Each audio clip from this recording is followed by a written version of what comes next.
Maurice, il a mis la télé on triche. Là, on a mal. On triche. Voilà, je suis fatigué. Merci en tout cas, Christophe. Merci surtout, j'insiste, à la Bassina qui est à l'initiative de cet événement. Merci aussi à Adama TV qui n'est pas là, qui est absent. Merci à lui, il travaille au charbon.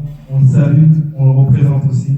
Merci pour cette initiative en partenariat avec ce droit. On est ensemble, on laisse le grand frère vous développer le cerveau.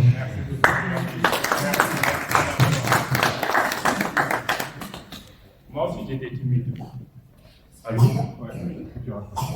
Moi j'étais timide en fait. Quand j'étais au Sénégal, je n'osais pas prendre la parole. J'avais beaucoup de choses à dire. Étant petit, à l'âge de 12 ans, mais je n'osais pas parler. Parce que dans mon éducation, on dit que tu es petit, prends-toi la parole. Tu ne parles pas. J'ai grandi avec ça.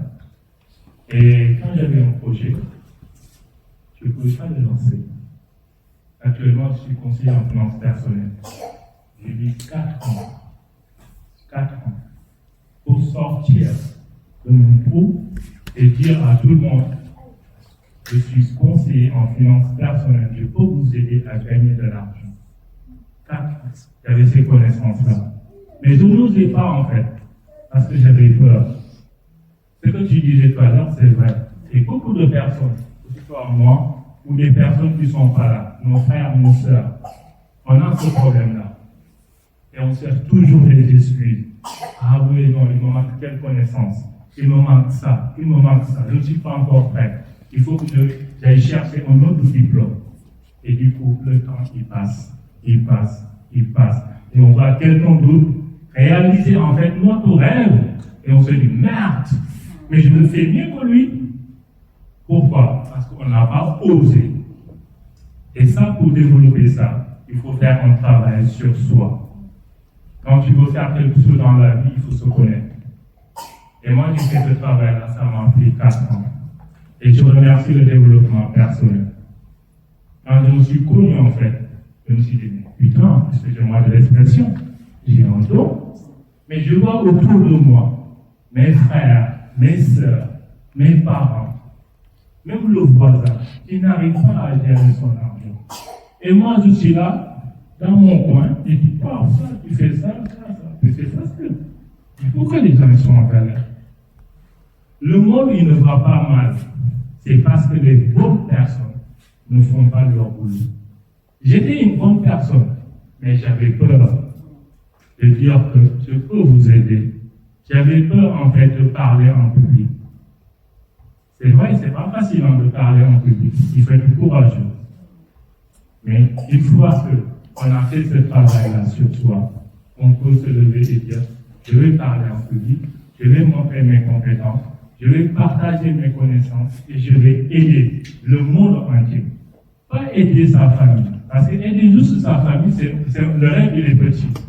Et quelqu'un qui rêve petit, c'est un criminel. Il faut rêver grand. Et on a l'opportunité.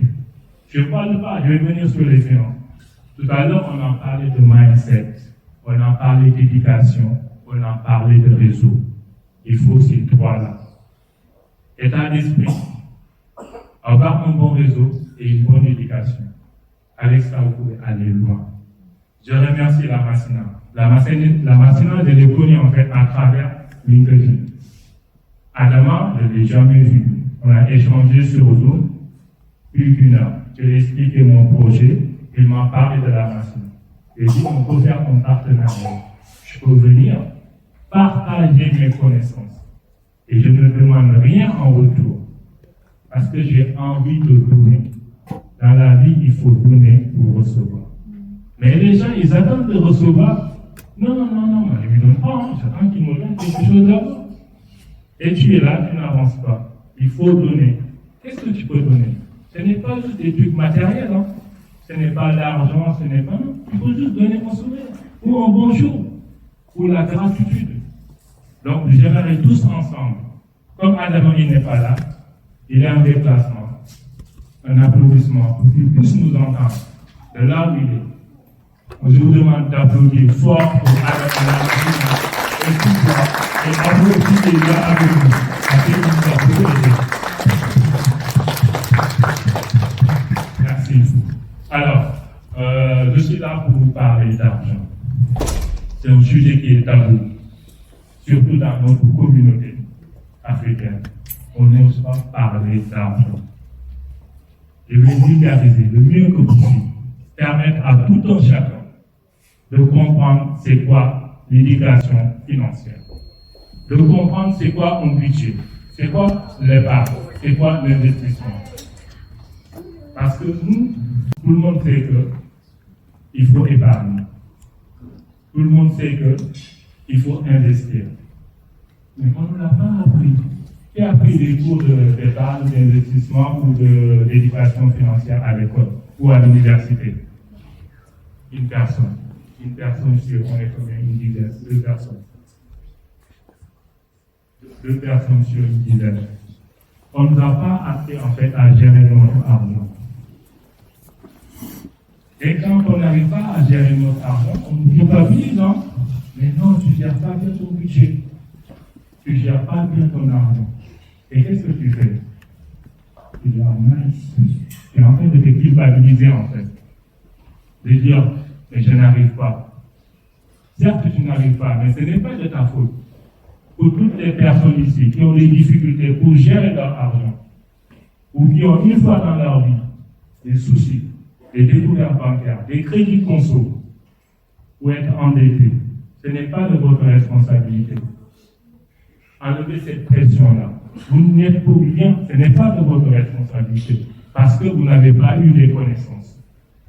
Mais à partir d'aujourd'hui, dès qu'on va terminer en fait cet atelier, si demain vous avez des soucis, si demain vous continuez en fait à prendre des découvertes bancaires, si demain votre banquier vous appelle, vous dit, hey, j'ai vu ce mois-ci, tu as eu ton prélèvement. Est-ce que tu veux que je te propose un crédit conso? Si tu dis oui, là, c'est de ta responsabilité. Parce que ce que vous devez comprendre aujourd'hui, le banquier, il n'est pas là pour votre intérêt, même s'il vous prête de l'argent. Il ne le fait pas gratuitement. Il y a toujours un prix à payer. Et ce qu'il vous donne, ça va vous dépanner à l'instant T. Mais dans les mois et les années à venir, ça va être un fardeau pour vous. Donc, il faut savoir en fait ce que le banquier me dit. Quel est moi mon intérêt?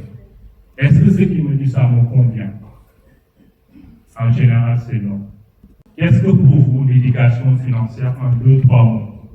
Quelqu'un peut me donner une définition de l'éducation financière selon lui.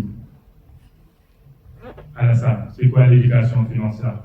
L'éducation financière, pour moi, c'est, pour faire simple, c'est se former à savoir déjà gérer correctement son argent.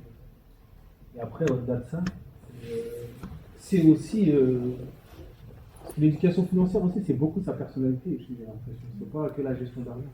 C'est toi, ta personne. Est-ce que tu es dépensier? Est-ce que tu es quelqu'un qui aime se montrer? Il y a plusieurs facteurs qui jouent aussi dans l'éducation financière qu'on a pu avoir. Quelqu'un d'autre? Sur l'aspect un peu de entrepreneuriat, peut-être se dire comprendre à quel moment on doit ou pas utiliser ou assumer financer cette partie. Parfait. Quelqu'un d'autre? Je dirais c'est quoi comprendre que c'est que l'argent et comment ça circule. Tu vois, on a beaucoup de définitions en fait de l'éducation financière. Il y a un grand philosophe qui disait que quand les mots perdent leur définition, les gens perdent leur liberté. On a 3 personnes qui nous a défini l'éducation financière d'une façon différente. Et toutes les définitions, en fait, sont correctes. Chacun voit, en fait, selon son éducation, selon ses connaissances et selon ses compétences, sa définition de l'éducation financière. Mais là, aujourd'hui, on va vulgariser, en fait, l'éducation financière. L'éducation financière, c'est juste un comportement. Quel est ton comportement face à l'argent? Quel est ton comportement? Donc aujourd'hui, on va, ces trois objectifs-là, vous allez savoir gérer votre budget, épargner et investir.